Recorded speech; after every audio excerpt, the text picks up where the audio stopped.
Spiritual warfare அப்படிங்கிறதுல நம்ம தொடர்ந்து தியானிச்சு கொண்டிருக்கிறோம். இன்றைக்கு நம்முடைய தொடர்ச்சியாக நம்ம பார்க்கலாம் ஆவிக்குரிய யுத்தம்.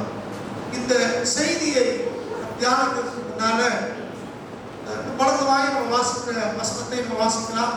எபேசியர் 6ஆம் அதிகாரம் 12வது வசனம்.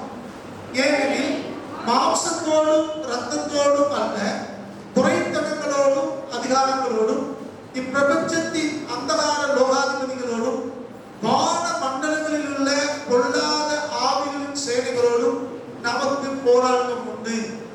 இது பரிசுத்த பவுலடிகளால் ஒரு அனுபவம் வாய்ந்த ஒரு தேவனுடைய மனுஷன், கிறிஸ்துவுக்காக ஜீவித்த ஒருத்தர், தேவனாலே பயன்படுத்தப்பட்டவர். அவர் எபேசிய சபைக்கு இது எழுதுகிறார். எபேசிய திருச்சபையிலே இருக்கிற விசுவாச மக்களுக்கு அவர் எழுதின ஒரு கடிதம் இது. இதிலே அவர் சொல்லுகிறார், ஆண்டவராக இயேசு கிறிஸ்துவை பின்பற்றுகிற மக்களுக்கு இந்த உலகத்திலே போராட்டம் இருக்கிறது என்று அவர் சொல்லுகிறார். கிறிஸ்துவ வாழ்க்கை என்பது, இயேசு கிறிஸ்துவை பின்பற்றுகிற இந்த வாழ்க்கை என்பது போராட்டம் இல்லாத ஒரு வாழ்க்கை அல்ல. இது நிச்சயமாய் போராட்டம் இருக்கிறது. ஆனால் இந்த போராட்டம் மாம்சத்தோடும் இரத்தத்தோடும் அல்ல என்று அவர் சொல்கிறார். நம்ம காண்கிற இந்த சக மனிதனோடு அல்ல, வெறும் மாம்சத்தோடும் இரத்தத்தோடும் அல்ல. அப்படின்னா இந்த போராட்டம் யாருடையது? அவர் அழகா விளக்கம் சொல்லுகிறார். துரைத்தனங்களோடும் அதிகாரங்களோடும் இப்பிரபஞ்சத்தின் அந்தகார லோகாதிபதிகளோடும் வான மண்டலங்களில் உள்ள பொல்லாத ஆவிகளின் சேனைகளோடும் நமக்கு போராட்டம் உண்டு என்று சொல்லுகிறார். இது எல்லாமே கண்களுக்கு தெரியாத ஒரு போர்ஸ், அன்சீன் போர்ஸ் சொல்றோம். கண்களுக்கு தெரியாத சில சக்திகளோடு நீங்கள் நானும் போராடி கொண்டிருக்கிறோம். இந்த துரைத்தனங்களோ அதிகாரங்களோ, இந்த பிரபஞ்சத்தினுடைய அந்தகார லோகாதிபதிகளோ அல்லது வான மண்டலத்தில் உள்ள பொல்லாத ஆவிகளின் சேனையோ எல்லா நேரங்களிலேயும் நம்முடைய கண்களுக்கு முன்னாடி தெரிகிறது இல்லை. அவருடைய கிரியை கண்டு நமக்கு எதிராக அவர் செயல்படுகிற செயல்பாடுகளை வைத்துத்தான் நமக்கு எதிராக ஒரு சக்தி செயல்படுகிறது என்பதை நீங்கள் நானும் புரிந்து கொள்ள முடியும். அப்ப இந்த போராட்டம் சொல்கிறது, நம்ம நினைக்கிறது வர வெறுமனை நம்ம சொந்தக்காரங்களோட பக்கத்தில் உள்ளவங்களோட நம்ம போராடுகிற இது வேற போராட்டம் என்று சொல்லவில்லை. இந்த போராட்டத்தை குறித்து வேற நமக்கு எதையும் போதிக்கல. இன்னும் சொல்ல போனா, இவர்கள் இப்படி நமக்கு எதிராக செயல்படுவதற்கு காரணமே இந்த பொல்லாத ஆவிகளுடைய கிரியையினால்தான் இந்த மனிதர்கள் நமக்கு எதிராக செயல்படுகிறார்கள். அப்ப இந்த போராட்டங்கிறது காக்கிற இந்த மக்களோடு போராடுவதல்ல, இவர்களுக்கு பேரான அல்லது கண்களுக்கு தெரியாத இந்த சக்திகளோட போராடும்படிதான் தேவன் உங்களை மனைவி தெரிந்து கொண்டிருக்கிறார். ஆகவே போராட்டம் என்பது நம்ம எல்லாருக்கும் உண்டு.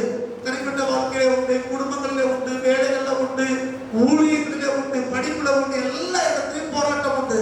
ஆனால் ஆண்டவர் சொல்லுகிறார், இந்த அவர் தெளிவாக சொல்லுகிறார், நான் உலகத்தை ஜெயித்தேன் என்று சொல்லுகிறார். பவுலடியார் சொல்லுகிறார், நல்ல போராட்டத்தை போராடினேன் அப்படிங்கிறார். அப்ப இந்த போராட்டங்கள் எல்லாவற்றையும் நம்முடைய ஆண்டவராக இயேசு கிறிஸ்துவும் போதித்திருக்கிறார், ஆதி அப்போஸ்தலர்களும் போதித்திருக்கிறார்கள். ஆனால் இந்த போராட்டங்கள் வழியாக கடந்து போகும்போது நம்ம எல்லாருக்கும் இது கடினமாய்த்தான் தெரியும், வேதனையாக நமக்கு தெரிகிறது. இது பல ரீதியிலே பல விதமாக இந்த போராட்டங்கள் நமக்கு வருகிறது. ஆனால் சத்திய வேதம் நமக்கு வாக்குப்படுகிறது, இந்த எல்லா போராட்டங்களையும் ஜெயிப்பதற்கு தேவன் நமக்கு வல்லமையையும் அதிகாரத்தையும் கொடுத்திருக்கிறார். சர்வ வல்லமையுள்ள ஆண்டவர், போராட்டங்களை ஜெயித்தவர், கடைசியாய் மரணத்தையும் பாதாளத்தையும் ஜெயித்த இயேசு அவர் நம்மோடு இருக்கிறபடினால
இந்த ஸ்ட்ராங் ஹோல்டுனா அது ஒரு கோட்டை, ஒரு அரண்.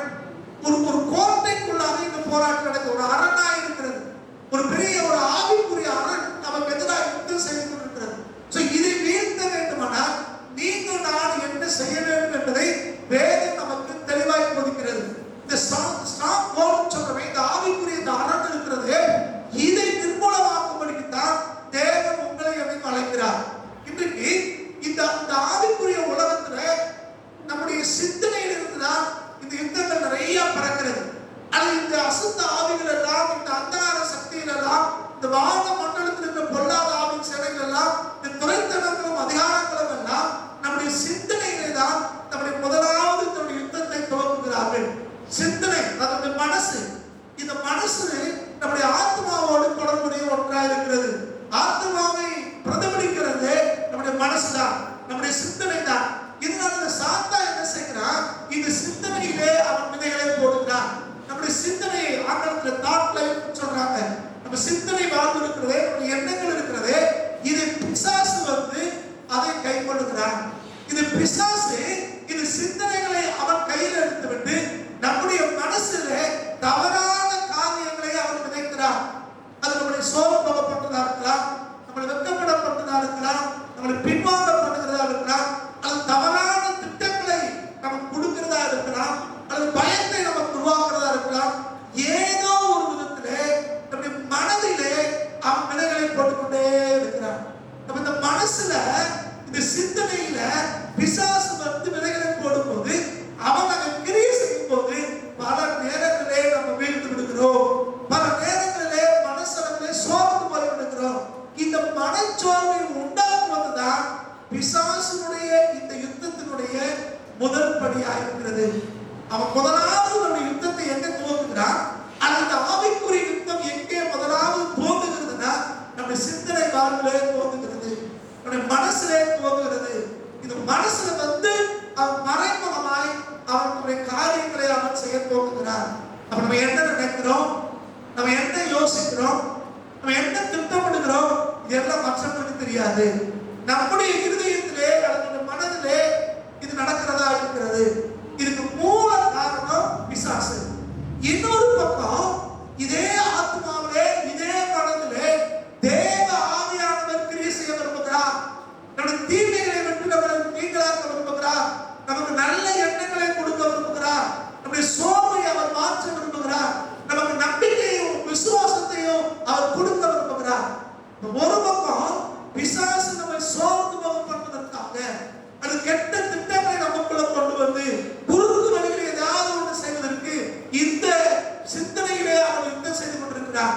இன்னொரு பக்கம் தேவ ஆவியானவர் நம்மை சரிப்படுத்தி சீர்படுத்தி தூக்கி நிறுத்தி உங்களை என்னை விசுவாசத்தை பலப்படுத்தும்படி அவர் இன்னொரு பக்கம் கிரியை செய்து கொண்டிருக்கிறார். அப்ப இந்த யுத்த களத்துடைய துவக்கமே எங்கதான்? நம்முடைய சிந்தனையிலே இருக்கிறது. இன்னும் நம்ம வாசிக்கலாம்.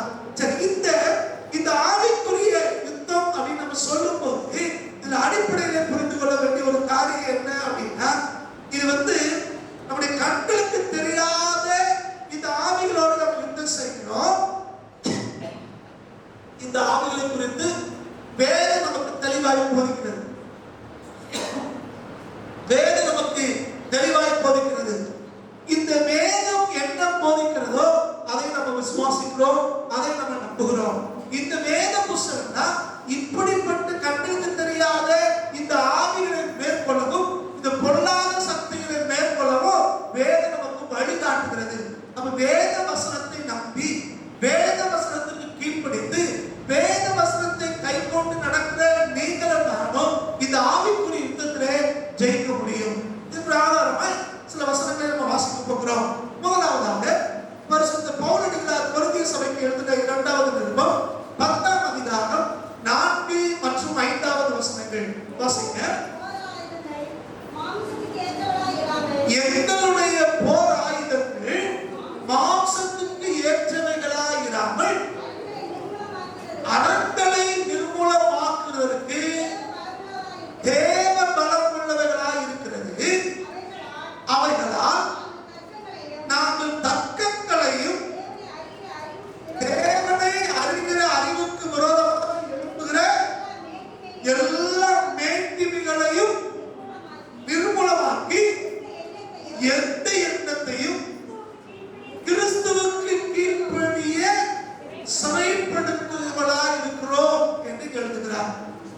இங்க பவுல் யார் இந்த ஆவிக்குரிய யுத்தத்தை பத்தி பேசுகிறார். நீங்க அவர் என்ன சொல்றாரு? இந்த ஆவிக்குரிய யுத்தத்திலே எங்களுக்கு என்ன சில ஆயுதங்கள் இருக்கிறது, சில போர் ஆயுதங்கள் இருக்கிறது என்று சொல்கிறார். இந்த எபேசிய நிருபத்தை அவர் எழுதும்போது அவர் சிறைக்கூடத்திலிருந்து எழுதுகிறார் என்று நம்ம ஆரம்பத்தில் பார்த்தோம். இந்த பவுல் என்கிறார் சிறைப்படுத்தப்பட்டு அவர் சிறையில் இருக்கிறார். அவருக்கு காவல் ஆளுகிறாக ரோம சிப்பாய்கள் அங்கே முன்னால் இருக்கிறார்கள். இவர் சிறைக்குள்ள இருந்து அங்க வெளியே காவலுக்கு வாசலில் நிற்கிற அவர்களை பார்க்கிறார். அவர்கள் சில ஆயுதங்களை தரித்திருக்கிறார்கள். அவர் தலையில ஹெல்மெட் மாறி அந்த தலைக்கு தலைச்சீனா என்று சொல்லக்கூடிய ஹெல்மெட்டை அணிந்திருக்கிறார்கள். மார்பிலே அவர் பாதுகாப்புக்காக அந்த கவசத்தை அணிந்திருக்கிறார்கள். இடுப்புல பெல்ட் போட்டிருக்காங்க. அவர் காலுக்கு ஷூ போட்டிருக்காங்க. கையில பட்டயம் வைத்திருக்கிறார்கள். இது எல்லாம் அவர் பார்க்கிறார். அப்ப அந்த போற ஆயுதங்களை அவங்க பயன்படுத்துற ஆயுதங்களை எல்லாம் அவர் பார்த்துக்கிட்டு இதே போல நாமளும் ஆவிக்குரிய யுத்தத்துக்கு ஆயத்தமாக வேண்டும் என்று அவர் எபேசியர்ல எழுதுகிறார். அதை அடுத்து நம்ம பார்க்கலாம். அப்ப இவர் பார்க்கும்போது ஒரு உலக பிரகாரமான ஒரு யுத்தத்திலே ஒரு போர் வீரன் என்ன ஆயுதங்கள் எல்லாம் பயன்படுத்துகிறார் என்பதை அவர் பார்க்கிறார். அங்க பார்த்துட்டு தான் இந்த வசனங்களை அவர் பேசுகிறார். இங்கே கொரிந்தியர்கள் சொல்லும்போது சொல்கிறாரு, அவர்கள் அந்த சிப்பாய்கள் அவங்க பட்டயத்தை கையில வச்சிருக்கலாம், அது வேற அவங்க ஆயுதங்களை கையில வைத்திருக்கலாம். ஆனால் நாங்களோ அப்படிங்கிறார் பாருங்க, எங்களுடைய போராயுதங்கள் மாம்சத்துக்கு ஏற்றவைகளாயிராமல், இன்னைக்கு மாம்சத்துக்குரியதானால் அதுக்கு பட்டயம் தேவைப்படும், ஈட்டி தேவைப்படுகிறது. இது மாம்சத்துக்குரிய ஒரு யுத்தம். இந்திய சுதந்திர போராட்டம் நடந்து கொண்டிருக்கும் போது, அந்நிய ஆதிக்கத்தில் நம்ம தேசம் இருந்த போது ஆங்கிலேயரை துரத்தி அடிக்க வேண்டும் என்று திட்டமிட்டு பலரும் அந்த நாட்களிலே சுதந்திரத்துக்காக போராடி கொண்டிருந்தாங்க. அதுல பெரும்பாலான யுத்தங்களை ஆங்கில அரசாங்கத்துக்கு எதிராக செய்தவர்கள் காங்கிரஸ் பேரியக்கத்தினர். இந்த காங்கிரஸ் பேரியக்கத்தை துவக்கினவர்கள் இரண்டு மிஷனரிமார், ரெண்டு ஊழியக்காரங்க, பாஸ்டர்லா இந்தியாவுக்கு வந்த மிஷனரிமார் ரெண்டு பேர் தான் இந்த காங்கிரஸ் கட்சியை ஆரம்பித்தார்கள். ஏரோக்கியம் அப்படின்னு சொல்லக்கூடிய ஒருத்தர் ஆலன் ஏரோக்கியம் அவரும் அன்னிபெசன்ட் அம்மையாரும் தான் இந்த காங்கிரஸ் கட்சியை ஆரம்பிச்சாங்க. அப்ப காங்கிரஸ் கட்சியை ஆரம்பிச்ச நோக்கம் என்னன்னா, ஆங்கிலேயர்களை இந்தியாவுக்கு வெளியேற்ற வேண்டும், இந்தியா சுதந்திரம் பெற்று இந்த மக்களாலே ஆள வேண்டும் என்று திட்டமிட்டவர்கள் யாரு? ரெண்டு மிஷனரிமார். அவங்க உருவாக்குனதுதான் இந்த காங்கிரஸ் கட்சி. ஆனால் ஆங்கிலேயர் இந்த நாட்டை விட்டு போகக்கூடாது, ஆங்கிலேயர் இந்த நாட்டில் இருக்கணும் என்று அவர்களுக்கு சப்போர்ட்டா இருந்தவங்க தான் இன்னைக்கு இருக்கிற RSS பிஜேபி காரர்கள். இவங்களுடைய பழைய கட்சி ஜனசங்கம் என்று சொல்வார்கள். அந்த கட்சி தான் இன்னைக்கு பிஜேபியா மாறி இருக்கிறது.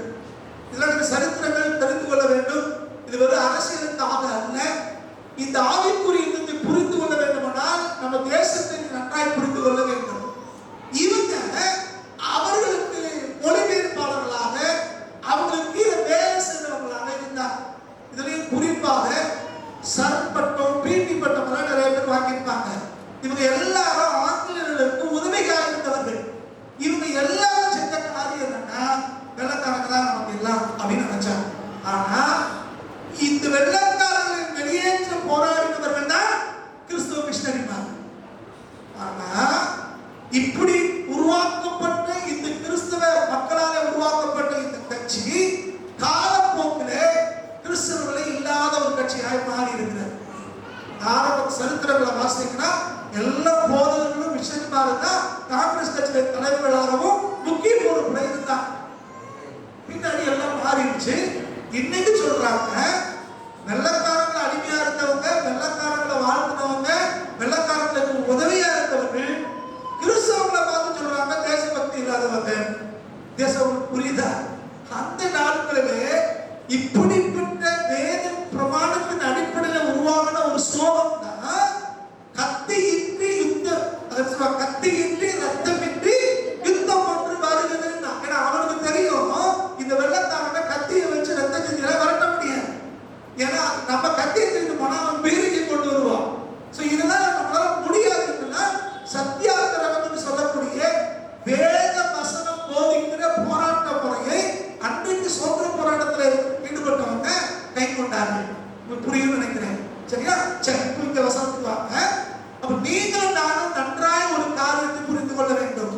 சத்திய வசனம் நமக்கு போதிக்கிறது. இந்த ஆவிக்குரிய யுத்தத்தை நீங்கள் நானும் ஜெயிக்க வேண்டுமானால் இந்த கத்தியை வச்சோ பீரங்கியை வச்சோ ஆயுதங்களை வச்செல்லாம் ஜெயிக்க முடியாது. இது முழங்காலே நீங்கள் நானும் பண்ண வேண்டிய ஒரு யுத்தம். அதனாலதான் பவுலடியார் சொல்கிறார், எங்களுடைய போர் ஆயுதங்கள் மாம்சத்துக்கு ஏற்றதா இல்லை. மாம்சத்துக்கு ஏற்றதுன்னா பட்டையை எடுப்பாங்க, கத்தி எடுப்பாங்க, ஈட்டிகளை எடுப்பாங்க. ஆனா நாங்க அப்படி எடுக்க போறது இல்லை. எங்களுக்கு வன்முறை மீது நம்பிக்கை இல்லை. வன்முறை ஆயுதங்களை பயன்படுத்தி எதையும் சாதிக்க முடியாது. ஆண்டவராக இயேசு கிறிஸ்துவுக்கு விரோதமாய் ஆயுதங்களை எடுத்தார். ஆண்டவராக இயேசு கிறிஸ்து சிலுவையிலே அடிக்கப்பட்ட போது அவர் பலியானார். அவர் ஆயுதத்துக்கு பலியானார் என்று எல்லாம் நினைச்சாங்க.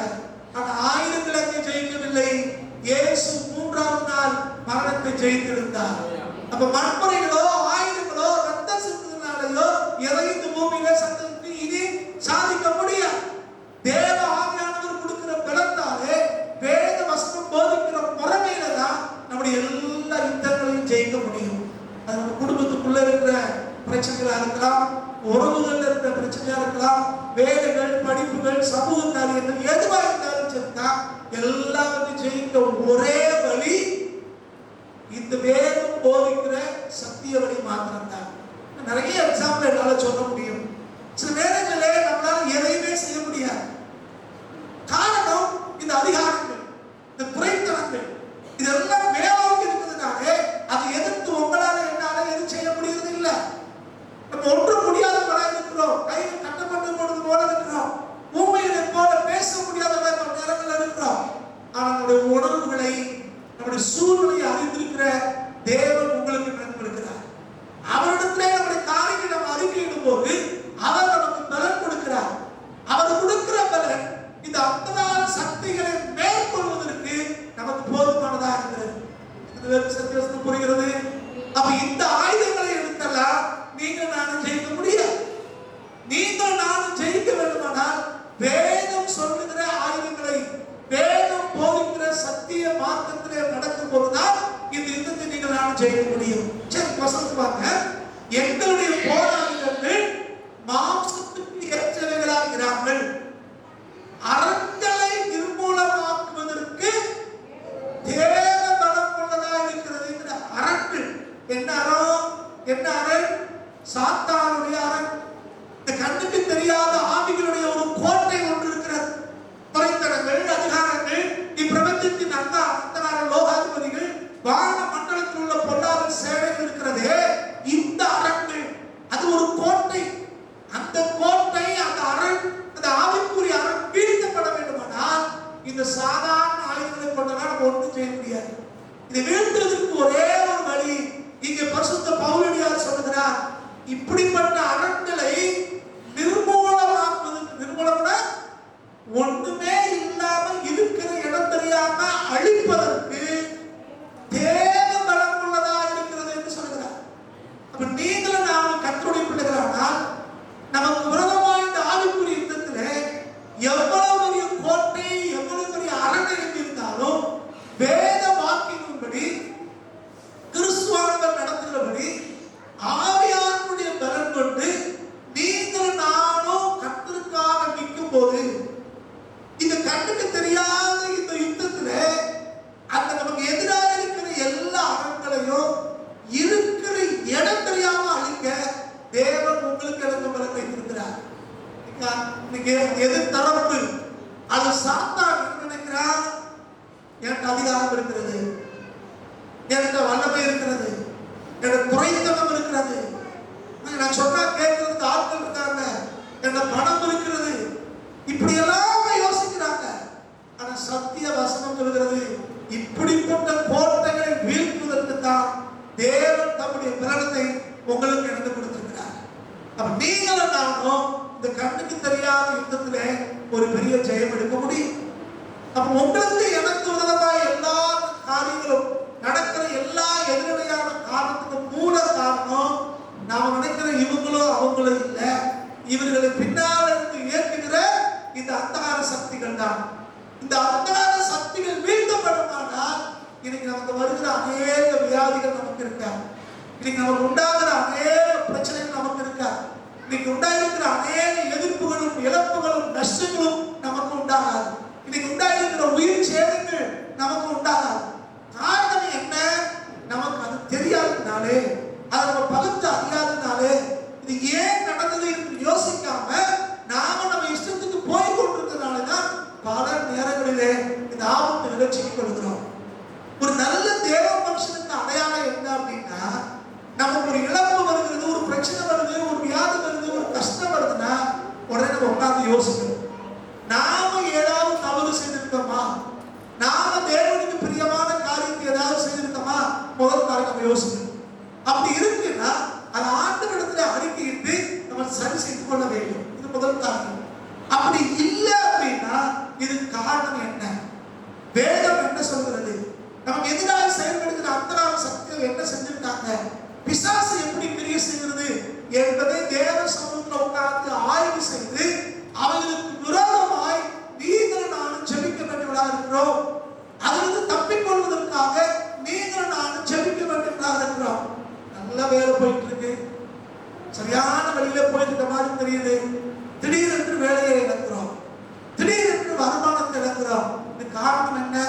நம்ம நினைக்கிறோம் நம்ம பிடிக்காதவங்க யாரோ போட்டு கொடுத்துட்டாங்க, இல்ல உங்களை திடீர்னு விளக்கிட்டாங்க, நாம யோசிக்கிறோம். ஆனா நம்ம பின்னால கண்ணுக்கு தெரியாத ஒரு சக்தி இருக்கிறது. அந்த அந்தகார சக்தி, அந்த அதிகாரம், அந்த வல்லமை, அந்த துரைத்தனம், இதுதான் என்ன செய்வது?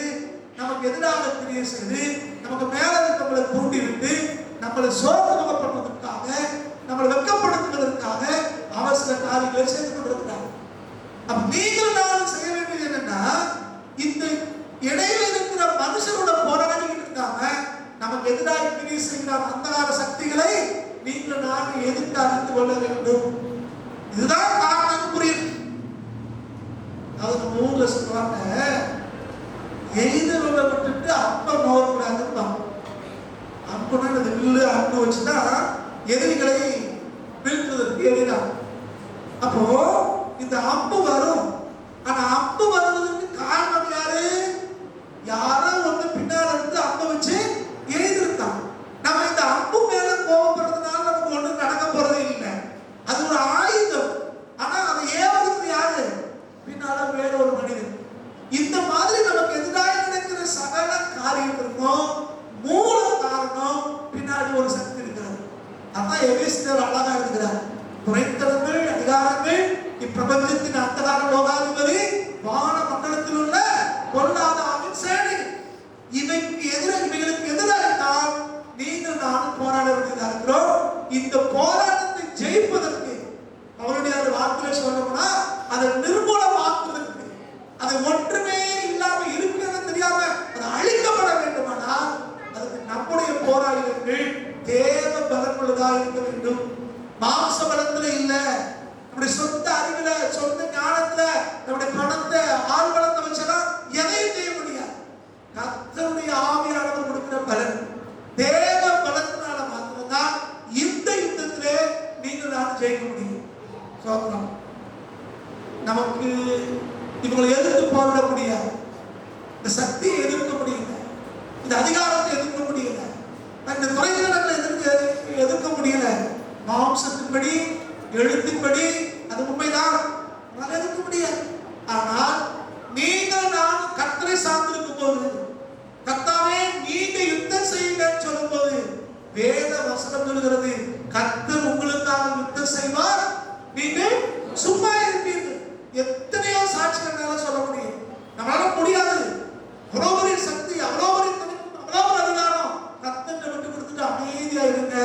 கர்த்தர் நமக்காக அவர் யுத்தம் செய்வார், நமக்காக யுத்தம் செய்வார். அந்த எதிரினுடைய அந்த அரண், அந்த பெரிய அரண் இருக்கிற இடம் தெரியாம நிர்மூலமாக்கப்படும். கர்த்தர் நம்மோடு இருக்கிறார். அவர் நமக்காக யுத்தம் செய்கிறார், அவர் நமக்காக கிரியை செய்கிறார். அவர் நம்ம கூட இருந்து சகலத்தை அவர் செய்து முடிக்கிற ஆண்டவர். இதை சரியாக புரிந்து கொள்ள வேண்டும். அடுத்த வசனம் 5வது வசனம் வாசிங்க. அவைகளால் எதிர்களால் இந்த தேவ பலனோடு இருக்கிற எங்களுடைய ஆயுதங்கள், இது மாம்சத்துக்குரிய ஆயுதங்கள் இல்ல. அந்த ஆயுதங்களை பத்தி பின்னாடி படிக்கலாம். அவைகளால் இந்த ஆயுதங்கள் முதல்ல செய்யற வேலை என்னன்னா, இந்த ஆயுதங்களை கொண்டு முதலாவது தர்க்கங்களையும், அப்படிங்கிற தர்க்கங்கள் என்னது? வாக்குவாதம். நம்ம ஒண்ணு சொல்ல, அவங்க ஒண்ணு சொல்ல, நான் சரிங்க அவங்க சரிங்க, இதான் தர்க்கம். இந்த தேவ பலனோடு இருக்கிற ஆவிக்குரிய ஆயுதம் நமக்கு கூட இருக்குமானா இந்த ஆயுதம் செய்கிற முதல் வேலை என்னன்னா, தர்க்கங்களை விட்டு நீங்க செய்யும். தர்க்கங்கள் என்பது தேவ ஆவியானவருடைய ஒரு வழி அல்ல. போதிக்கலாம், சொல்லிக் கொடுக்கலாம், கேள்விகளுக்கு பதில் சொல்லலாம், விளக்கங்கள் சொல்லலாம். ஆனா தர்க்கம் என்பது வேத வசனத்தின்படி சரியான ஒன்று அல்ல. தர்க்கங்கள் எதுக்கு உண்டாகுதுன்னா, நான் பெரிய ஆளு, எனக்கு எல்லாம் தெரியும் அப்படின்னு ரெண்டு பேரும் யோசிக்கும் போதுதான் தர்க்கங்கள் வருகிறது. கேள்விகள் எப்ப வருதுன்னா, தெரியாததை தெரிந்து கொள்ள வேண்டும், கற்றுக்கொள்ள வேண்டும் நினைக்கிறவங்க கேள்விகளை கேட்பாங்க. நம்ம கேள்வி கேட்கலாம், புரிந்து கொள்வதற்காக கேள்விகளை கேட்கலாம், ஒருத்தருக்கு ஒருத்தர் போதிக்கலாம், ஆலோசனை சொல்லலாம், அது தப்பு இல்லை. ஆனா தர்க்கங்கள் என்பது இது ஆவிக்குரிய ஒரு போராட்டம் என்பதை மறந்துவிடக்கூடாது. சரி, இவைகளால் நாங்கள் தர்க்கங்களையும், இரண்டாவது பாருங்க, தேவனை அறிகிற அறிவுக்கு விரோதமாய் எழுப்புகிற எல்லா மேட்டிமைகளையும் நிர்மூலமாக்கி, தேவ பலன் பெற்ற ஆயுதத்தினாலே எங்களுக்கு விரோதமாய் எழுப்புகிற எல்லா அறங்களையும் நிர்மூலமாக்குகிறோம் என்று சொல்கிறார். இங்க சொல்றாரு தர்க்கங்களை நிர்மூலமாக்குகிறோம். இரண்டாவது, தேவனை அறிகிற அறிவுக்கு விரோதமாய் எழுப்புகிற எல்லா மேட்டிமையான எண்ணங்களை. அப்ப தர்க்கங்கள் எப்படி தவறோ, தர்க்கங்கள் எப்படி நமக்கு விரோதமாய் இருக்கிறதோ, இதே போல மேட்டிமையான எண்ணங்கள் அப்படிங்கிற இந்த ஆவிக்குரிய யுத்தம் எங்கே நடக்கிறதுன்னா, சிந்தனையிலே நடக்கிறதுப்பா. சிந்தனை நமக்கு ஒரு போர்க்களம். நம்முடைய தாட் லைஃப் சொல்றவே அந்த சிந்தனை, இந்த சிந்தனை அது மனது, இதுல பிசாசு வந்து கிரியை செய்கிறான். இந்த சிந்தனை ஒன்று தாழ்வு மனப்பாலை நமக்கு வருகிறது. இதுவும் நமக்கு தேவையில்லாத ஒன்று. எளிமை நமக்கு தேவை, தாழ்மை நமக்கு தேவை. ஆனா தாழ்வு மனப்பான்மை நமக்கு தேவையில்லை. இதுக்கு வித்தியாசம் இருக்கிறது. எளிமை என்பது வேறு, ஏழ்மை என்பது வேறு. இன்னைக்கு ஏழ்மையை சில பேர் எளிமை நினைக்கிறோம், அப்படி இல்லை. எளிமை என்பது சிம்பிளா இருக்கிற ஒரு காரியங்கள். நமக்கு போதுமான காரியம் நமக்கு இருந்தா போதும், நம்ம தேவைகள் சந்திக்கப்பட்டா போதும் என்று இருக்கிற ஒரு வாழ்க்கை. ஏழ்மை என்பது தருத்திரம். அது கடனால அல்லது நம்முடைய கஷ்டங்களால உண்டாகிறது. தேவன் நம்மை ஏழ்மையா இருக்க வேண்டும் என்று எங்கேயும் சொல்லவே இல்லை. ஆனால் எளிமையா இருக்கும்படி வேதம் போதிக்கிறது. இந்த எளிமையை சில பேர் நினைக்கிறோம் தாழ்மை என்று நினைத்து தாழ்வு மனப்பான்மைக்கு போகிறோம். தாழ்வு வேறு, தாழ்மை வேறு. அப்படி புரிந்து கொள்ளணும். எப்படி எளிமை வேறு, ஏழ்மை வேறோ, அதே மாதிரி தாழ்வு வேறு, தாழ்மை வேறு. தாழ்மை அப்படின்னா மத்தவங்களை கனப்படுத்துறது, நம்ம எளிமையா இருக்கிற ஒரு காரியங்கள், நம்ம பெரிய அளவு நினைக்காம சாதாரணமா இருக்கிறது, இது தாழ்மை. இதை வேதம் நமக்கு போதிக்கிறது. ஆனா தாழ்வு அப்படிங்கிறது என்னன்னா, மற்றவங்களுக்கு கீழே இருக்கிறது, அடிமையா இருக்கிறது, ஒண்ணுமே இல்லைன்னு நினைக்கிறது, இது தாழ்வு. இந்த தாழ்மை தேவன் நமக்கு போதிக்கிற சத்திய வேதம் தெளிவாய் போதிக்கிறது. நீ வாழாகாமல் தலையாகாமல் தான் சொல்றார். அப்ப இந்த தாழ்வு நமக்கு போதிக்கப்படவில்லை, பட் தாழ்மை நமக்கு இருக்கணும். இன்னொரு சைடு பாத்தீங்கன்னா நேர்மாறான மேட்டிமையான எண்ணங்கள். நாங்க தான் பெரிய ஆளு, எல்லாருக்கும் தெரியும் அப்படின்னு நினைக்கிறது, இது மேட்டிமை. இந்த மேட்டிமையும் கூடாது என்று சொல்கிறார். இந்த மேட்டிமை எதனால உண்டாகுது அப்படின்னா, கிறிஸ்துவை அறிகிற அறிவுக்கு விரோதமானது. அப்ப இந்த மேட்டிமையான எண்ணம் வந்துருச்சுனாலே கிறிஸ்துவை அறிகிற அறிவிலே நம்ம வளர மாட்டோம். கிறிஸ்துவை அறிய வேண்டுங்கிற எண்ணம் நமக்குள்ள இருக்காது. எல்லாம் ஆண்டவர் தான்ப்பா, அவரை சார்ந்திருக்கணும் அப்படிங்கிற அறிவு நம்மளை விட்டு போய்விடும். கிறிஸ்துவோட எப்படி நெருங்கி ஜீவிக்கிறது, கிறிஸ்துவோட வார்த்தை எப்படி கை கொள்றது அப்படிங்கிற எண்ணம் நம்ம கடந்து போயிட்டு நம்மளை பெரிய ஆள் நம்ம யோசிக்கிறோம். அதனால இங்க சொல்றாரு, இவையெல்லாம் நாங்கள் நிர்மூலமாக்குகிறோம். இதனால தேவ பலம் பெற்ற ஆயுதத்தினாலே. இந்த ஆவிக்குரிய யுத்தத்துல அடிப்படை சிந்தனை இருக்குன்னு பார்த்தோம். சிந்தனை தான் இந்த போர் பலம். அப்ப இந்த சிந்தனையிலே நீங்க ரெண்டு காரியத்தை அவர் போதிக்கிறார். முதல் காரியம் என்னன்னா தர்க்கங்கள். நான் பெரியார் நினைச்சு அடுத்தவங்களோட வாக்குவாதம் பண்றது. தர்க்கங்கள் நிர்மூலமாக்கப்பட வேண்டும். தர்க்கங்கள் எழும்புதுன்னா அதை விட்டு விலகணும். இது ஆண்டவருக்கு பிடித்தப்படாத ஒரு காரியம். இது ஆவிக்குரிய ஒரு யுத்தம். தர்க்கங்கள் மனதை புண்படுத்தும். தர்க்கங்கள் நமக்கு பகையை உருவாக்கும். இது வேதம் நமக்கு போதிக்கிற ஒன்றல்ல. இரண்டாவது காரியம் மேட்டிமையான எண்ணங்கள், கிறிஸ்துவை அறிகிற அறிவுக்கு விரோதமாக எழும்புகிற மேட்டிமைகள். இந்த ரெண்டும் நம்ம வாழ்க்கையில் இருக்கக்கூடாது என்று ஆண்டவர் சொல்கிறார்.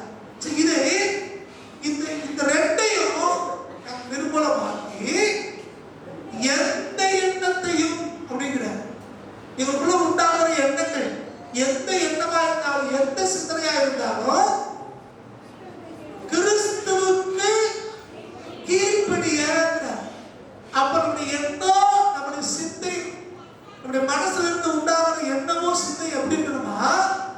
கிறிஸ்துவுக்கு கீழ்ப்படிய சிறைப்படுத்துறவங்களா இருக்கிறவங்க. சிறைப்படுத்துறது என்னது?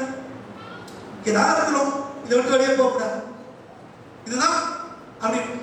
அப்ப நம்முடைய எண்ணங்கள் எல்லாம் சிந்தனை எல்லாம் எப்படி இருக்கணும்னா, இந்த ஆவிக்குரிய யுத்தத்திலே நீங்கள் ஜெயிக்க வேண்டுமானால், இந்த கண்ணுக்கு தெரியாத இந்த போராட்டங்களை மேற்கொள்ளணும்னா, பிசாசு பண்ணுகிற சதிகளை நீங்கள் மேற்கொள்ளணும்னா, இந்த துறைத்தனங்கள், அதிகாரங்கள், பிரபஞ்சத்தின் அந்தகார லோகாதிபதி, வானமண்டலத்தில் கொள்ளாத ஆவிகளின் சேவைகளை ஜெயிக்க வேண்டுமானால் நம்ம செய்ய வேண்டிய அடிப்படை காரியம் என்ன? முதலாவது நம்ம சிந்தனையை, எண்ணத்தை கிறிஸ்து இயேசுவுக்கு கீழ்ப்படியும்படி சிறைப்பட்டவர்களாக இருக்க வேண்டும். அங்க எங்க சந்திர விடக்கூடாது, அப்படி இப்படிலாம் யோசிக்க கூடாது. கோயிலுக்குள்ள நிறைய பிளக்ஸ் போர்டு வச்சு போன வாரம் எலெக்ஷன் அழைச்ச பிறகு கொஞ்சம் போர்டை காணும். அதுல ஒரு போர்டு பார்த்தேன், ஒரு குறிப்பிட்ட ஜாதிக்காரங்க வச்சிருந்த போர்டு. அதுல ஒரு குறிப்பிட்ட கட்சிக்காரங்க, குறிப்பிட்ட கட்சியை சார்ந்திருக்கிற ஒருத்தர் கிறிஸ்துவுக்கு விரோதமான ஒரு கட்சியை சேர்ந்தவர்கள் ஒரு போட்டோ இருக்கு. அதுல பார்க்கிறேன், ஒரு கிறிஸ்தவ சபையில பொறுப்பாக இருக்கிறவங்க போட்டோவும் அதுல இருக்கு. கவனிக்கணும். ஒண்ணு அது ஜாதி ரீதியான போட்டோ, பிளக்ஸ் ஜாதி பேர் போட்டிருக்கு. ரெண்டாவது கிறிஸ்துவுக்கு விரோதமானவர்கள், அவர்கள் சுவிசேஷத்துக்கு விரோதமானவங்க. அதுல யார் போட்டோ இருக்கு?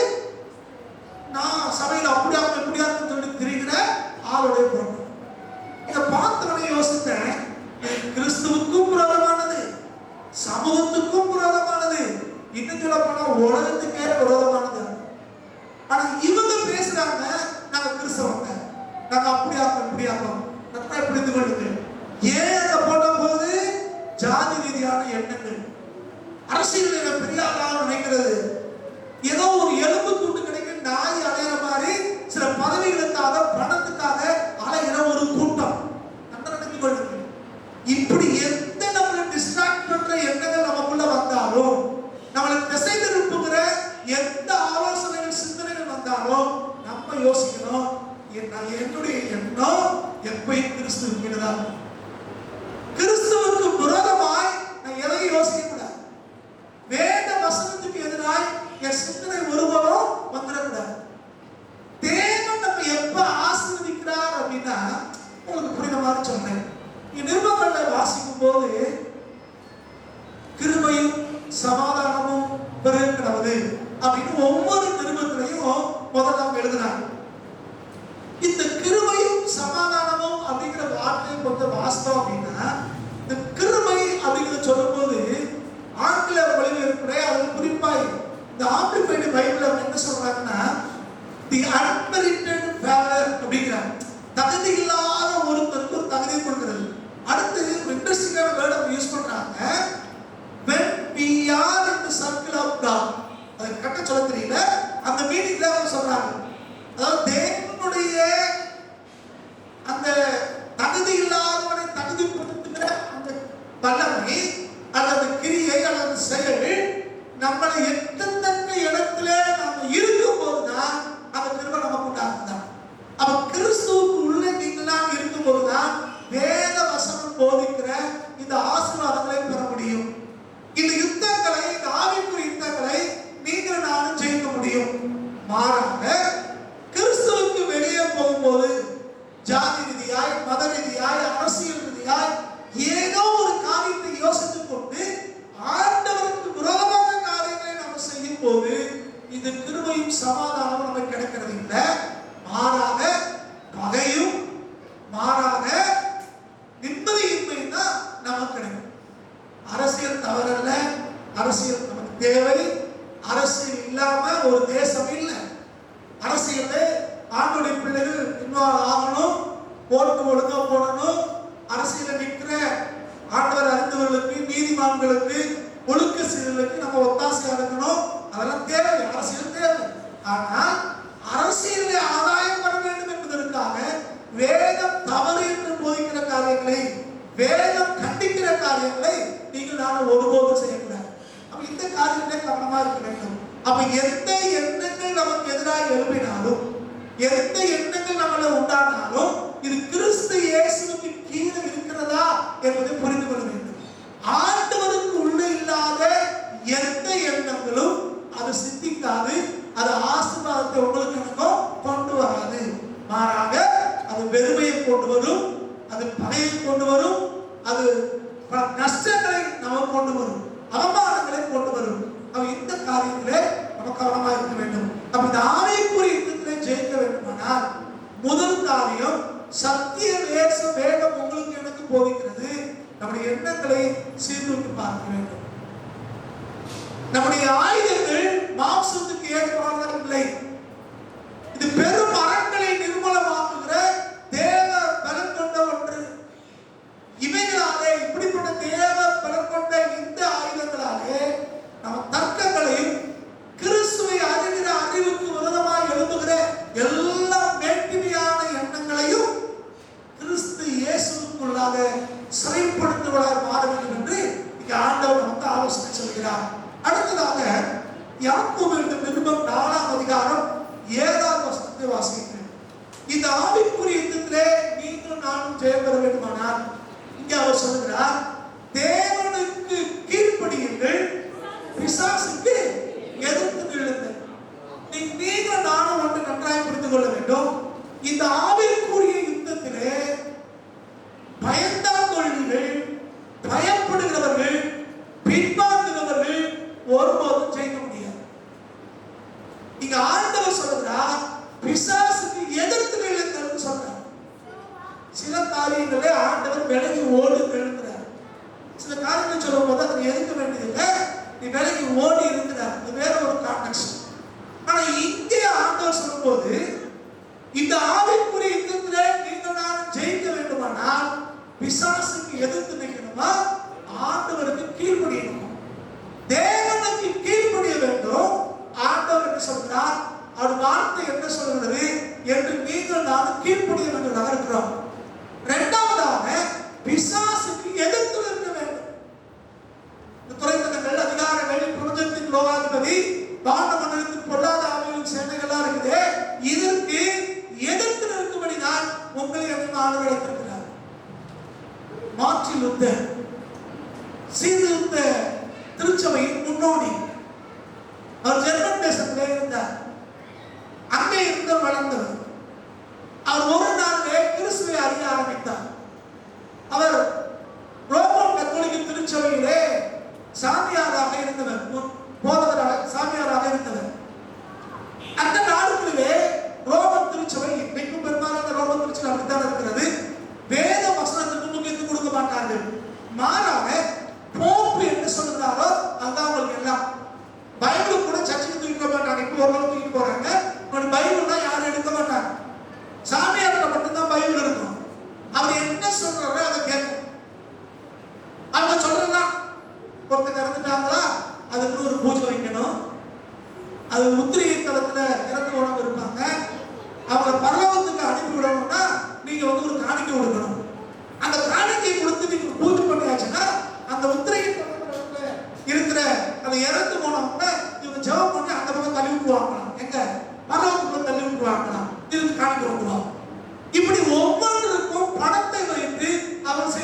இருந்தார்கள்.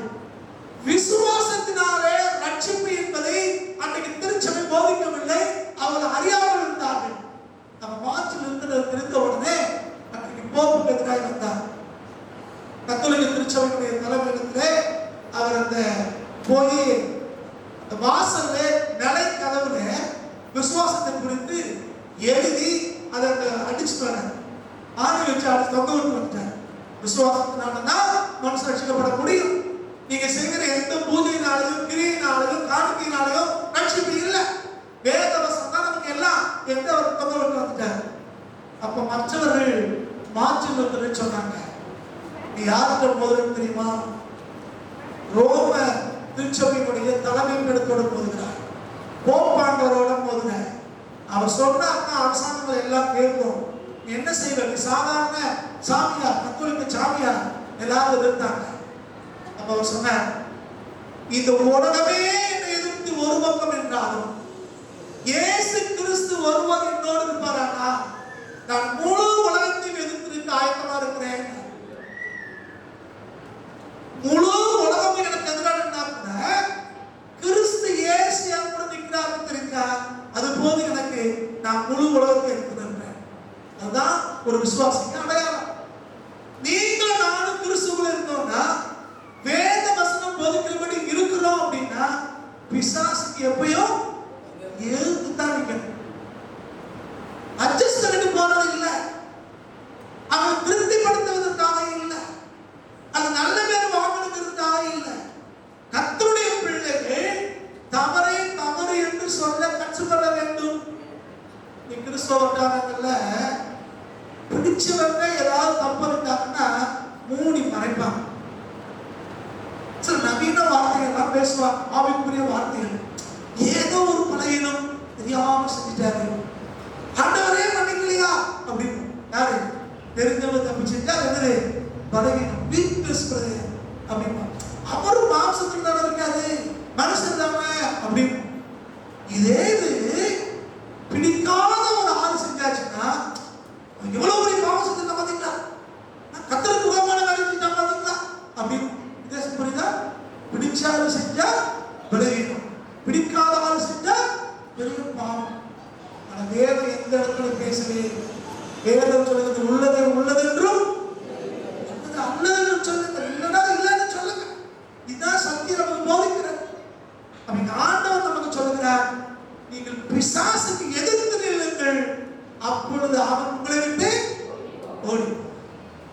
பிசாசுக்கு எதிர்த்து நில்லுங்கள், அப்பொழுது அவன் உங்களை விட்டு ஓடி. அப்ப நீங்கள் பயப்பட தேவையே இல்லை.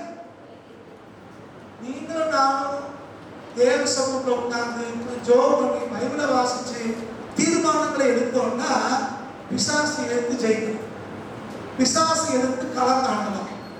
நாம யுத்தத்திலே ஜெயிக்க முடியும். ஆனா சோர்ந்து போயிட்டோம்னு வச்சுக்கோங்க, ஐயோ போராட்டத்தினாலதான் இருக்கிறது, எவ்வளவு செய்யறது, அடுக்கடுக்காக பிரச்சனை வருது, அது வருது, இது வருது. நம்ம சில பழமொழியெல்லாம் சொல்லுவோம். மற்ற காலையிலே படும் கெட்டக்கூடிய கெடும், அது எங்க பைபிளையா இருக்கு. நிறைய நம்ம ஆளுங்க நம்மளுக்கு சொல்லி தேர்ந்தெடுத்து பயன்படுத்தி எதை வச்சுதான் ஊர்வலம் சொல்றத வச்சு ஏதாவது ஒரு தொழில் போகணும், ஏதாவது முக்கியமான ஒரு காரியத்தை செய்யணும்னா விருந்தை குழம்போடுமா அப்படின்னு. நீங்க இதெல்லாம் யார் சொல்லி கொடுத்தா? அது நம்மளோட பொருத்திய 5ஆம் அதிகாரம் 10ஆவது வசனமா நம்மள கற்பனை பண்ணிக்கணும். யாரோ ஒரு 7ஆம் பையனா ஒரு தோத்து போனவன்னு சொல்லி சொன்ன வார்த்தை அது. விருந்தை குழம்போடாது. அதனால ஏதாவது நமக்கு வேணும் கூட, ஆட்கள் வேணும் கூட, பணம் வேணும் கூட, நன்றாக புரிந்து கொள்ளுங்கள். ஒன்றும் இல்லாமையிலிருந்து உருவாக்குற தேவனுடைய பிள்ளைகள் தான் நீங்கள் நானும். ஒன்றுமே இல்லாமையிலிருந்து உருவாக்குற கர்த்தர் வசனம் சொல்லுது. நம்ம என்ன சொல்றோம்? வெறுமை முளம். நீ முளம் இல்லையா, மைலு கிலோமீட்டரே போடும். இல்லையா? தேவன் நம்ம கூட இருக்கிற வரைக்கும் நீங்க நான் சோர்வோட அவசியமே இல்லை. நம்ம இருக்கிற பணத்துக்கோ, நமக்கு இருக்கிற பணத்துக்கோ, நமக்கு இருக்கிற ஆறுகளுக்கோ, நமக்கு இருக்கிற அறிவுக்கோ நம்முடைய திட்டங்களை போடவில்லை. ஒன்றும் இல்லாமல் இருந்து எல்லாவற்றையும் உருவாக்குகிற தேவ ஆவியானவரை நடத்துவதன்படிதான் நாம் நம்முடைய காரியத்தை காரியங்கள் செய்யறவங்களா இருக்கிறோம். பிசாசு என்ன செய்யறாங்க, நம்ம சோர்வோம் பண்ணுவதற்காக எதையாவது ஒன்று நமக்குள்ள கொண்டு வரும்போது நம்ம கீழ்ப்படியக்கூடாது, பிசாசுக்கு கீழ்ப்படியக்கூடாது, அவன் வார்த்தையை கேட்டு சோர்ந்து போகக்கூடாது. மாறாக வேதம் சொல்கிறது, பிசாசுக்கு எதிர்த்து நில்லுங்கள், அப்பொழுது அவன் உங்களுக்கு மெதுவாக எழுத்து நிற்கணும்னு தெரிஞ்சாச்சுன்னா, கர்த்தருக்கு கீழ்ப்படியணும்னு தெரிஞ்சாச்சுன்னா அவன் ஓடிய போயிடும். போன வாரம் நினைச்சோம்னா 40 நாள் ஆண்டு வாசம் இருந்தார். சாத்தா வந்து பேசுறாரு, தேவகுமாரன் வந்திருக்கிறாரு, பரலோகத்துல அவரை காட்டு புகழ்ந்து பாடிட்டு இருந்தான் ஒரு காலத்துல, அந்த ஆண்டவர் வந்திருக்கிறாரு. அவரை போய் நைஸா பேசுறான், நீ தேவனுடைய குமாரன், நீங்களும் நடந்த என்ன யோசிச்சிருப்போம். நல்ல மனுஷன் வந்து நம்மளோட ஒரு சொல்லியிருக்கான், ஒரு நல்ல ஆலோசனை சொல்லியிருக்கான், தேவகுமாரனா இல்லையா ஒரு கேள்வி வரும். அப்ப இந்த கல்ல அம்மா பார்த்து பார்க்கலாமே, அடுத்த ஒரு கேள்வி வரும். முதல்ல யோசிக்கணும், இதான் சிந்தனையில உண்டாக போக்கலாம். பிசாசு நம்ம இடம் கொடுக்கிறோம், அவிசுவாசத்தை வளர்த்துக் கொள்கிறோம். ஆனா இயேசு கிறிஸ்து என்ன இடம் கொடுக்கிறேன், அவரு ரொம்ப பொலைட்டா அவளை வந்து சொல்றாரு, அவன் இவர் தந்திரமா இருந்திருந்தாரா, இவர் சொல்றாரு, நீ எனக்கே புத்தி சொல்றியா அப்படின்னு அவர் சொல்றாரு. ரொம்ப சொல்றாரு, மனுஷன் 54 மாத்திரம் அல்ல, தேவனுடைய வாயிலிருந்து புறப்படுகிற ஒவ்வொரு வார்த்தையினாலும் பிழைப்பான். என்ன அர்த்தம், வெறும் சாப்பாடு பண்ண நம்மளை வாழ வைக்காதியா, நீங்களும் நானும் வாழணும்னா தேவனுடைய வாயிலிருந்து புறப்படுகிற ஒவ்வொரு வார்த்தை நம்மளை வாழ வைக்கும். அதான் நம்முடைய நம்பிக்கை, அதான் நம்முடைய விசுவாசம். அடுத்த ஸ்டெப் பாருங்க,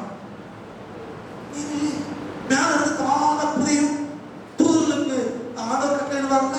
சங்கீதம் அடுத்த சங்கீதம் பாதம் கடலில் இடாதபடிக்கு உடனே அவர் சொன்னார், தேவனை பரிச்சை தராதிருப்பாயாக வசனம் தானே சொல்லுது. மூணாவது இன்னொரு அவன் செய்த பாருங்க, ஸ்டெப் பை ஸ்டெப்பா கொண்டு போறான். கண்களுக்கு இச்சை, மாம்சத்துக்கு இச்சை, ஜீவனத்தின் பெருமை, அதான் ஹைபிரிட் பண்ணி வச்சுட்டான். என்ன வேடிக்கைன்னா, அவர் தான் சர்வலோகத்துக்கும் ஆண்டவர், எல்லாத்தையும் சிருஷ்டித்தவர் அவர் தான்.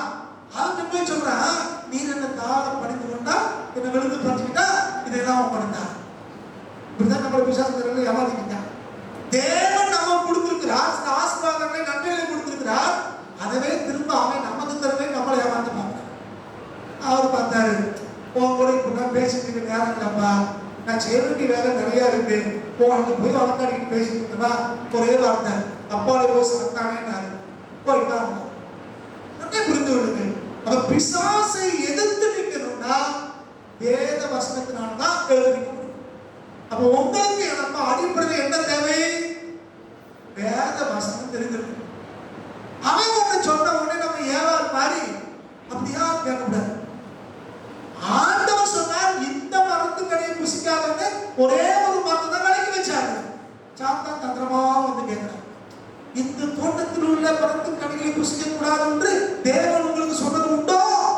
அந்த ஓகாரம் வந்த உடனே உண்டோன்னு உடனே இந்த அம்மா ஆமா ஆமான்னு யோசிக்க கொஞ்சம் இல்ல, இந்த மரத்துக்கடியை புசிக்க வேண்டாம்னு சொன்னார். தெரியுதுல்ல, நீ ஏன் போய் சொல்ற, வெளியே போடான்னு சொன்னாங்கள சொன்னார். ஏன்னா நம்ம பசங்களால தெரியுது, கர்த்தரை பத்தி அறிமுகம் இல்லை, ஏதோ நம்ம வாழ்ந்து கொண்டிருக்கிறோம். நீங்க நம்முடைய வாழ்வினுடைய பகுதியில பல இடங்கள்ல நீங்கள் நானும் தோற்பதற்கு காரணம் என்ன, இழப்புகளுக்கும் நஷ்டங்களுக்கும் காரணம் என்னன்னு பார்த்தோம்னா, சத்திய வசனத்தை குறித்த அறிவு நமக்கு இல்லை, தேவனை அறிகிற அறிவு நமக்கு இல்லை. யாரோ எதோ சொன்னாங்கிறதுக்காக ஒரு வசனத்தை 2 வசனத்தை பிடிச்சிக்கிட்டு நம்ம ஓடிக்கொண்டிருக்கிறோம். தேவன் உங்களுக்காக எனக்காக 66 புத்தகங்களை எழுதி பைபிளா கொடுத்திருக்கிறார். அதில் இருக்கிற ஒவ்வொரு வார்த்தைகளும் உங்களை என்னை வாழ வைக்கிற வார்த்தைகள்.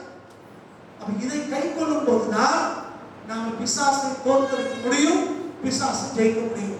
இப்ப இன்றைக்கு நம்ம ஒரு தீர்மானம் பண்ணணும், ஆண்டவரே என் வாழ்க்கையில உம்முடைய ஆயுதங்களை தெரிந்து கொள்ள வேண்டும். மாம்சத்துக்கு ஏதுவான ஆயுதங்கள் எனக்கு தேவையில்லை, எனக்கு பட்டயமோ ஈட்டியோ எனக்கு தேவையில்லை, எனக்கு நீர் போதும். அதுல எத்தனையோ சம்பவங்களை வாசிக்கிறேன். பெரிய ராணுவத்தோட ஒரு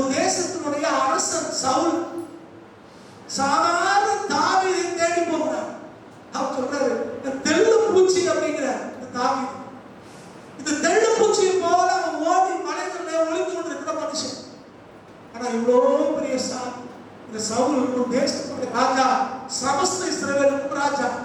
ஆனா இந்த திருடு பூச்சியாய் காணப்பட்ட இந்த தாவீது போய் ராஜாவுடைய வஸ்திரத்தின் ஓரத்தை அறுத்து போயிடுறாரு. உங்களுக்கு தெரியும், வஸ்திரத்தின் ஓரம் அப்படிங்கிறது, அது தொங்கல் அப்படிங்கிறது என்ன அப்படின்னா, மேல அவங்க போட்டுக்கிற ஜெப வஸ்திரம். பல முறை பார்த்துருக்கோம், யூதர்கள் மேல ஜெப வஸ்திரத்தை போட்டிருப்பாங்க, பிரேயர் சால் அப்படிங்கிறது. அதுல காணல அந்த மூளை, அந்த காணல் இந்த தொங்கலை, அந்த குஞ்சத்தை கட் பண்ணியாச்சுன்னா அந்த தொங்கலுக்கு அந்த ஜெப வஸ்திரத்தை பயன்படுத்துறவன் செத்து போயிட்டான்னு அர்த்தம். செத்தவங்களுக்கு மேல இருந்தா மூடுவான், ஓரத்தை கட் பண்ணிட்டு. இதைத்தான் அன்றைக்கு அந்த சிறு பிள்ளைக்கு மேல போய் கலித்தாமன்னு சொல்லி ஆண்டவர் தூக்கி விட்டாரே, அந்த பிள்ளை ஆண்டவர் தூக்கி விடும் போது இந்த துணியை தான் தூக்குறார். சரி, இதெல்லாம் வேற ஒரு டாபிக், எல்லாம் புரிந்து கொள்ளும். அப்ப இது தெள்ளு பூச்சி போல இருந்த இந்த தாவீது கையில கர்த்தர் பேர அரசனை கொண்டு கொடுத்தார். தாவீதுக்கு ஆயுதங்கள் இல்லை, படைகள் இல்லை, அதிகாரங்கள் இல்லை, பணபலம் இல்லை, எதுவுமே இல்லை. தனி மனிதனாய் ஓடிக்கொண்டிருக்கிறார். அவன் கூட பின்னால் இருக்கிறவங்க கடற்காரங்களோ, வியாதிக்காரங்களோ, ஒதுக்கப்பட்டவங்களோ, ஒடுக்கப்பட்டவங்களோ தாவீதுக்கு பின்னால இருந்தாங்க. ஆனா சவுலுக்கு பின்னால் அதிகாரம் இருந்தது, அரசாங்கம் இருந்தது, ஆட்கள் இருந்தார்கள், எல்லாம் இருந்தது. ஆனா கர்த்தர் உயர்த்தினது தாவீதை தாண்டவடைய சவுலை அல்ல. புரிந்து கொள்ள வேண்டும். கர்த்தர் 2 பேரையும் அபிஷேகம் பண்ணார். 2 பேருக்கும் தேவன் அபிஷேகத்தை கொடுத்தார், ஆவியானவர் அபிஷேகம் பண்ணார். சவுல் உயிரோடு இருந்தனாலெல்லாம் அபிஷேகம் பெற்ற சவுல் கையில ஆயுதத்தை தூக்கிட்டு அழைச்சிக்கிட்டே இருந்தார். கொலசேருக்கு அழைச்சிட்டு இருந்தார். யாரு? ஆவியின் அபிஷேகம் பெற்ற சவுல். புரிந்து கொள்ளும். இன்னொரு பக்கம் தாவீது ராஜா, அவன் அபிஷேகம் பெற்றவன். அவன் கையில என்ன வச்சிருந்தான்? இசைக்கருவிகளை வைத்திருந்தான். இவனுக்கு ஆயுதம் வச்சவனுக்கு பேய் பிடிக்குது. இவன் இந்த அபிஷேகம் பண்ற ஒரு அபிஷேகம் பண்றவனுக்கு பேய் பிடிக்குது. இன்னொரு அபிஷேகம் பண்றவன் இசைக்கருவியை வாசித்து அந்த பேயை துரத்துக்கிறான். புரிந்தா? ஆவியின் அபிஷேகம் அப்படின்னா எல்லாருக்கும் தேவன் வாக்கு பண்ணிருக்கிறார். அபிஷேகம் பண்றவங்களா யோகியன்னு அர்த்தம் இல்லை. ஆவியின் அபிஷேகம் பண்றவனா பெரியாருன்னு அர்த்தம் இல்லை. ஆவியின் அபிஷேகம் பண்றவங்க ஒரு கூட்டம் இன்னைக்கு அருவாவை தூக்கிட்டு, ஜாதியை தூக்கிட்டு, மதத்தை தூக்கிட்டு, பணத்தை தூக்கிட்டு அலைந்து கொண்டிருக்கிறது. அவர் முடிவு அழுகிலே போய் முடியும். இன்னொரு ஆவிக்குரிய கூட்டம் இருக்காங்க, கையில ஒண்ணுமே இல்லை, ஆட்கள் இல்லை, பணம் இல்லை, எதிர்காலம் எப்படி இருக்கணும் நம்பிக்கையும் இல்லை. ஆனாலும் அவர் தைரியமாய் பேய்களையும் பிசாசுகளும் துரத்துவர்களாய், கிறிஸ்துவின் வசனத்தை போதிக்கிறவர்களாய், வாழ்ந்து காட்டுகிறவர்களாய் இன்னொரு கூட்டம் எளிமையான வாழ்க்கையை வாழ்ந்து கொண்டிருக்கிறது. வேதம் போதிக்கிறது. இந்த கூட்டத்தை தான் கர்த்தர் வைத்து வைத்தார். ஒரு கூட்டத்தை செம்மறியா இருக்கிறாரு, ஒரு கூட்டத்தை வெள்ளாடு இருக்கிறாரு. வெள்ளாடு பார்க்கறதுக்கு எப்படி இருக்குது? துரு துருன்னு இருக்கும். பெரிய கொம்பை வச்சுக்கிட்டு சட்டம் போடும், அங்கிட்டு ஓடும், மேய்ப்பான அடக்க முடியாது. ஆனா கர்த்தர் சொல்றாரு, நீங்க பாதாளத்துக்கு போங்க. ஆனா இன்னொரு பக்கம் செம்மறியாடு கூட்டம் அது தலையை நிமிந்து கூட பார்க்காது. சின்ன சட்டம் கட்டா உடனே கலைஞ்சு ஓடும். மேம்பட்டு பண்ணி தனியா போக தெரியாது. அவ்வளவு எளிமையானது, சத்தம் கேட்டாலே பயப்படக்கூடியது. ஓடணும் மொத்தமா ஓடும், நின்னா மொத்தமா நிற்கும். அப்படிப்பட்டது செம்மறியாடு, வெளிவளம் தெரியாதது. கர்த்தர் சொல்றார், நீ வலது பக்கத்தில் இருக்கிறீல, நீ கொஞ்சத்துல உண்மையாக இருக்கிற, உனக்கு அனைவருக்கு அதிகாரம் வைப்பேன், நீ பருவத்துக்கு போகிறார். இதுதான் சத்தியம். நீங்கள் நானும் தெளிவாக புரிந்து கொள்வோம். நம்முடைய யுத்த களத்தில் இருக்கிறோம், கர்த்தர் நம்மளோடு இருக்கிறார். நீங்கள் நானும் உலகால நிற்கும் போது, வசனத்தை சார்ந்திருக்கும் போது, இந்த யுத்தத்திலே நீங்கள் நானும் ஜெயிக்க முடியும். எனக்கு தெரியாத யுத்தத்தில் இருக்கிறோம். உங்களை என்னையும் ஜெயிக்கிற பக்கத்திலே தேவன் வைத்திருக்கிறார். நீங்கள் நானும் வாழ்ந்திருக்க வேண்டும் என்பது தேவனுடைய நோக்கமா இருக்கிறது. நீங்கள் நானும் மற்றவர்களுக்கு முன்னால உயர்த்தப்பட வேண்டும் என்பது தேவனுடைய நோக்கமா இருக்கிறது. இதுக்கு எதிராக வேலை செய்யறதுனா பிசாசு, பிசாசுடைய ஆவி. அவன் இன்றைக்கு தேவனுடைய பக்கத்தில் விட்டு கொடுப்போம். ஆண்டவர்கிட்ட சொல்லுவோம், ஆண்டவரே எங்களுக்கு அந்த பலத்தை தாங்க, நாங்கள் உமக்கு கீழ்ப்பிடிச்சிருக்கணும், பிசாசு எடுத்து நிற்க வேண்டும். ஜோமனோமா எல்லாம் அப்படியே இருப்போம். எத்தனை நாளைக்கு பார்க்கலாம். தேவ மாறாத பல வார்த்தைகள் மாறாது. ஆனால் தேவன் என்ன சொல்லியிருக்கிறாரோ அதை அவர் செய்து முடிக்கிற கர்த்தர். அவருடைய கரங்கள் அப்படியே நம்ம செய்யலாம்.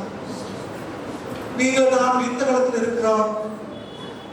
இந்த யுத்தம் துவங்குகிற இடம் நம்முடைய சிந்தனையால் நம்முடைய மனசாக இருக்கிறது.